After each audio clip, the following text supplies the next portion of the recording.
Hey everyone, my name is Adam and I'm going to be reviewing the Ego 2-stage snowblower. Just to give a little context on my situation, I live in a suburb type neighborhood where the driveways aren't really that long.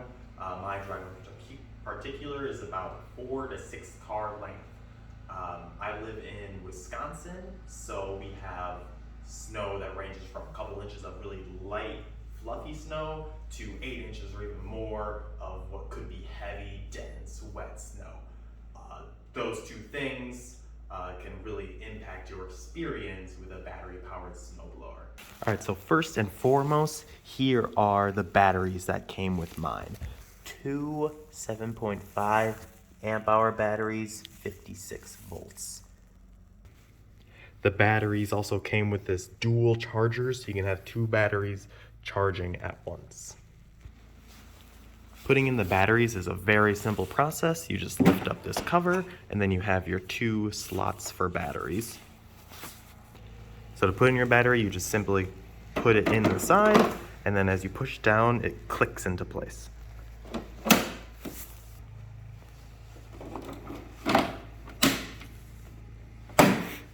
So to give a whole rundown of the snowblower itself, you have your control dashboard here.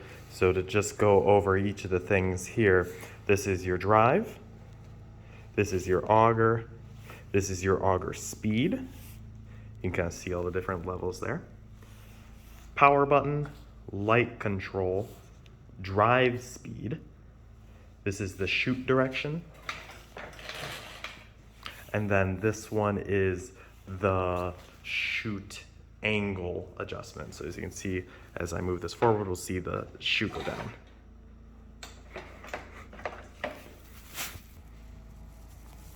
You have normal air tires here, very grippy. And then your housing with the augers, being two-stage, you have your augers up here, and then you have the other component back here to spin and shoot the snow out the chute. So this chops it up, sends it back to there, and then that shoots it out the chute. Then you have an LED right here, and then there are more LEDs up here. And you of course have your little shovel to declog the chute if necessary. To give a little overview on the controls, everything is pretty self-explanatory. What you do is you click your power button, and that'll get this green light blinking, and what that means is that you're okay to push down the auger handle and start up the auger. So you can't just start up the auger on its own without clicking the power button. It's kind of like a safety feature. You can, however, always put down the drive without doing the power button. So as long as you have your batteries in there, you can use the drive whenever you want. So see, if I push it down right now, it'll go. So that's pretty nice. Another thing is when you press the power button and then you push down your auger handle, when you push down your drive handle, you can actually keep your drive handle down and take your hand off of the auger handle, and that will actually keep the auger handle down. So that way you can actually have one hand keeping the drive going, keeping the auger going, and then you can have the other hand to adjust your controls as necessary. So I'll kind of demo that right now. So I'll do the power button, I'll hold down the auger, I'll hold down the drive, and you'll see one of my hands will be able to be free, and this handle will stay down.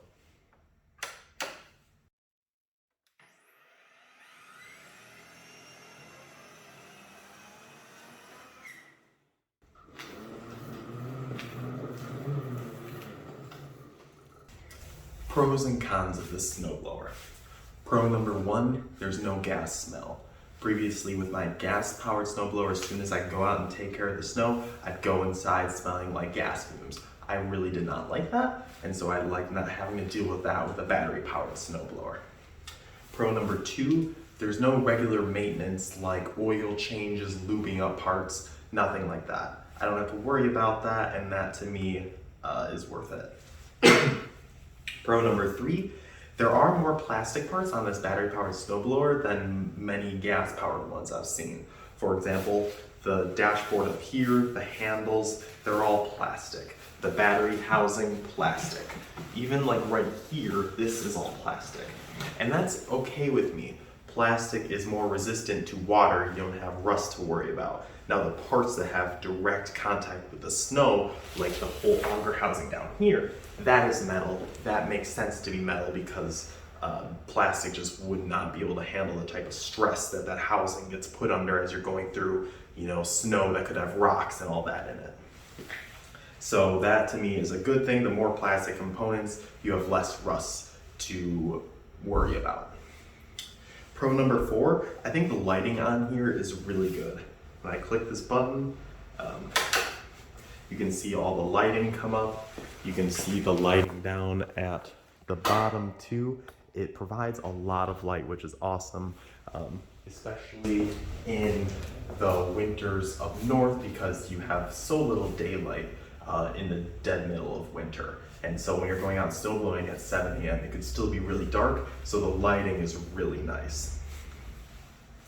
So now for a couple cons of the snowblower. Con number 1, and this kind of just goes with, you know, going to battery powered, is that your battery life can vary drastically depending on the type of snow that you got. So if you got, you know, light, fluffy snow, this thing is gonna last you a really long time, battery-wise. If you have wet, really dense snow, couple inches of it, like 4 or 5, then you're really gonna start to see the snowblower having to work harder. You might have to turn up the auger speed, and that can really start to change your battery life. Con number 2, there's no heated handles. Now I have heated gloves, so that's not like a big deal to me, but for a $1,300, $1,400 snowblower, I know a lot of its gas counterparts do have heated handles, but this one does not. In fact, I would have thought that a battery-powered snowblower would have made heated handles more easier to implement, but again, this one just does not have it.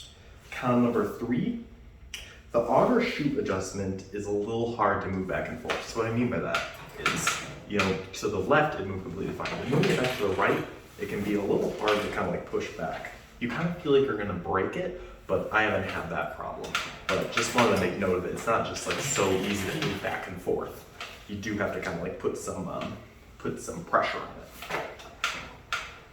Con number 4, the auger tilt. It goes down okay, you can see it goes down, but as soon as I put it in the opposite, it takes a while for it to actually come back up. That's not like a big deal I found, because as you're like blowing snow, if you're adjusting it, your snow is kind of pushing against that, so that's gonna help raise it on its own like that. So it really should have been all the way up here after I adjusted it, but it didn't actually go up on its own. So see all the way down, and then now I have it back in its up position, this should really be up here. But again, as snow is coming out the chute, it's gonna help push that up. So to me, that's not really a big deal. And then con number 5, and like the last one I have listed, again, it's not a big one, but as you are snow blowing and snow is kind of like all over in the air, you'll start to cover this housing. And through this housing is where you actually see the battery indicators.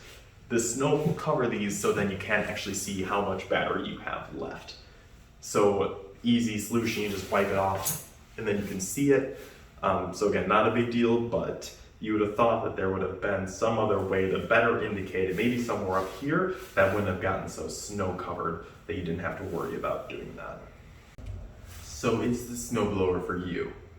In my experience, I'd recommend this snowblower if you have a driveway that is 10 cars or less. Anything above a 10-car driveway, I think as soon as you get 4 or 5 inches of wet, heavy snow, you're not going to be able to do that in one go. You're going to have to charge your batteries 3/4, halfway in between, and then have to essentially go out there again and finish it up. I wouldn't want to carry that burden. I want to be able to just go out and do it all in one go, throw my batteries on the chargers after, and just be done with it all.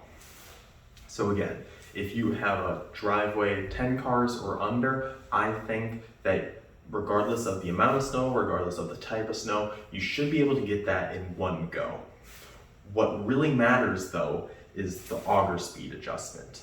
So you should always keep this on eco whenever possible, the lowest setting. This auger speed, in my experience, really drives the battery life. As soon as you throw this up into like levels 4 or levels 5, which is turbo, your battery life is going to go very fast.